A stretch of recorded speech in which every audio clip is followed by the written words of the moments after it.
Hey guys, I hope you are doing well. Welcome back to my YouTube channel. If you are new here, my name is Mpho. I'm a CA and I like to chat all things property, careers, business, and sometimes a little bit about life. Today, we are talking about the important topic of mentorship. Now, I wanted to share with you guys, basically this video will be in 3 parts. Firstly, we're going to speak about what mentorship is. Secondly, we're going to look at some of the benefits of mentorship. And then lastly, I want to tell you guys about some of the ways in which you can find a mentor. If you think you could be into that, do stick around. And specifically, if you are a chartered accountant or a chartered accountant in training or one of the other professions recognized by saica, affiliated with saica or accredited by saica, do go to this part of the video where I will be chatting to you specifically about the saica mentorship program. Now, without any further ado, let's get into it. So firstly, what is mentorship? A mentor-mentee relationship is one where the mentor is focused on providing support and guidance and building a relationship between the two parties where that is centered around the development of the mentee. This can be in careers, even in your personal life and in business.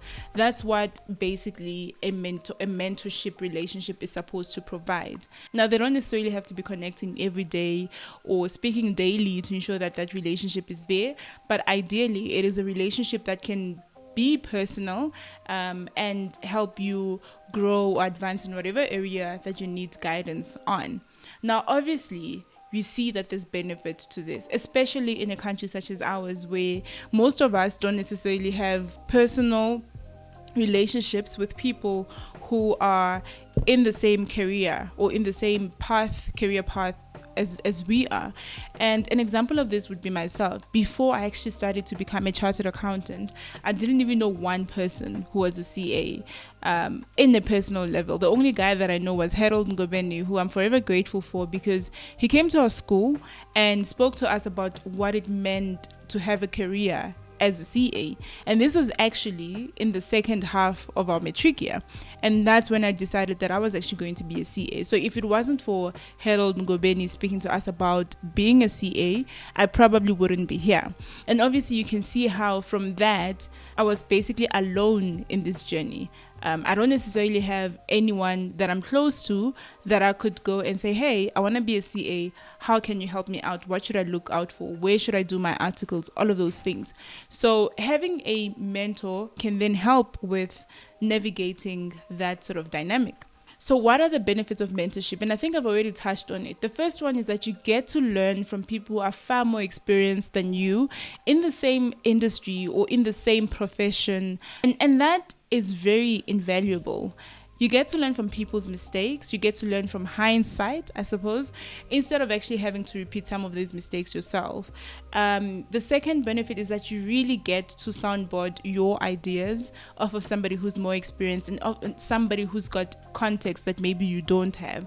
And whilst we are all our individual selves and we're all in the driving seat of our careers, having someone who's walked a similar path is invaluable. Again, you get to say to them, hey, I was thinking 1, 2, 3, and they can help you map out what that actually means in the real world or in their experience if they've had similar experiences.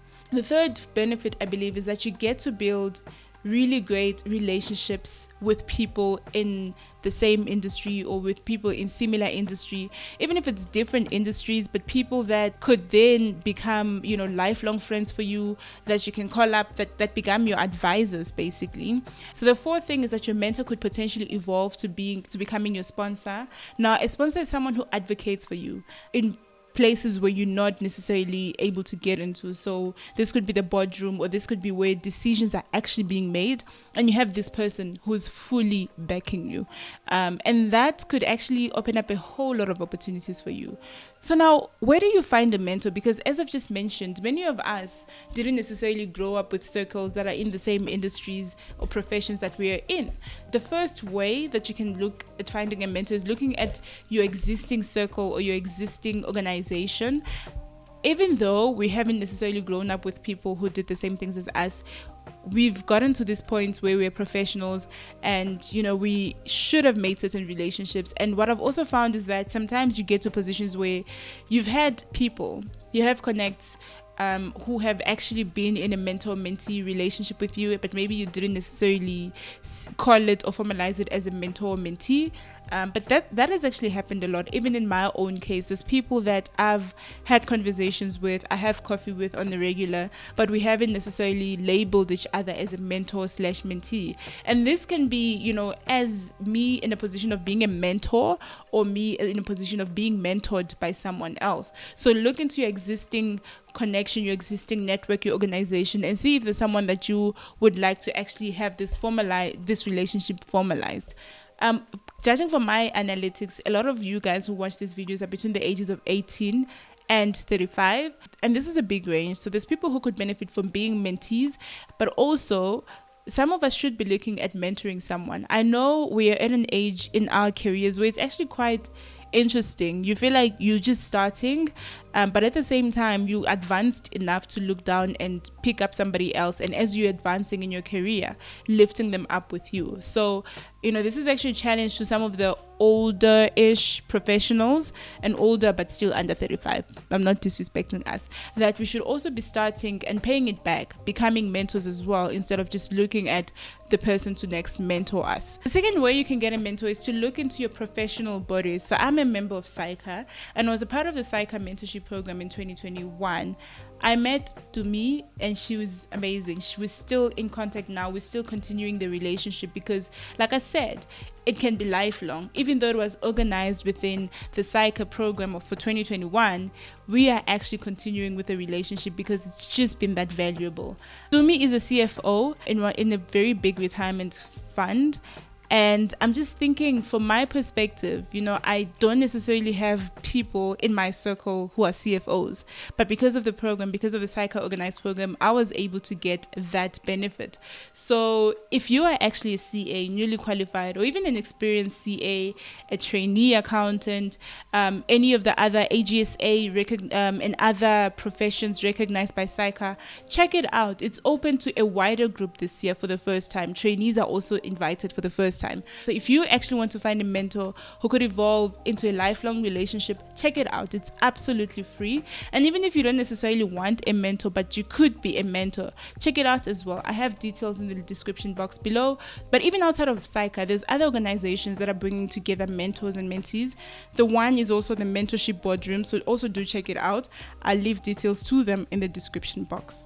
The third way you can find mentors is through reading books. Now, we underestimate the value that we can get through 300 or 400 pages packaged of somebody's life, packaged and delivered to us. Now, some of the books that I've read and gained proper insights and I felt really mentored by was Lean In by Sheryl Sandberg. She's the COO, I believe, of Facebook, or was. I don't know if she's still that now.